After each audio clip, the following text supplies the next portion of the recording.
here at the Hector Pieterson Memorial, you know, and I guess more than anything it's just quite, I suppose, nostalgic, you know. These like obviously represent like all the people that died on the Soweto uprising. And it's quite crazy because I actually had an uncle and he passed away in '76. I've been looking for his name like all over, like, yo, uncle, where you at? As a South African, my being born and bred in Johannesburg, things were easier for me because I was born and bred in a free South Africa. A free South Africa that was fought for by all of those kids, by all of those people. There's this courtyard with names, and what's killing me right now is that some of them say unknown. Someone whose name was Baby, you know, parents raised their child. I don't think they knew what was going to happen on the day. They were fighting for a cause, you know, they were fighting for their rights to be educated. And now their names on a piece of stone in a museum, which is just crazy. Standing here as Free South African in 2015, observing a site that in 1976 came to mark a historic moment in South Africa where a young youth's life was lost. Standing out here from my vantage point, looking at an impoverished community still exists economically.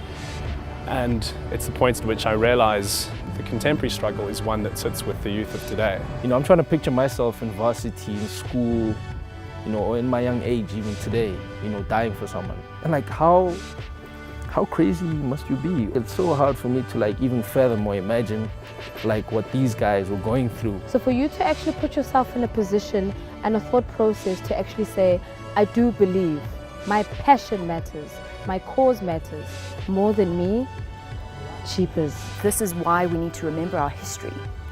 We need to remember our history. We can't just put it away, lock it up for no one to see. We need to know that this happened and we've learned from it and we're stronger for it. The most devastating thought for me is if the future generation is to inherit the poisonous ideas of their parents, and whether or not that happens is up to us. Remember what was fought for in 1976, because standing up for what you believe in makes you that creator of a South African. I think the important thing with being here and seeing all of these names on these little pieces of stone is to remember that the youth actually have so much power. I'm living a great life, you know, we live in a great country, a great society. So it's amazing what all these people sacrificed because I'm young, gifted, and black.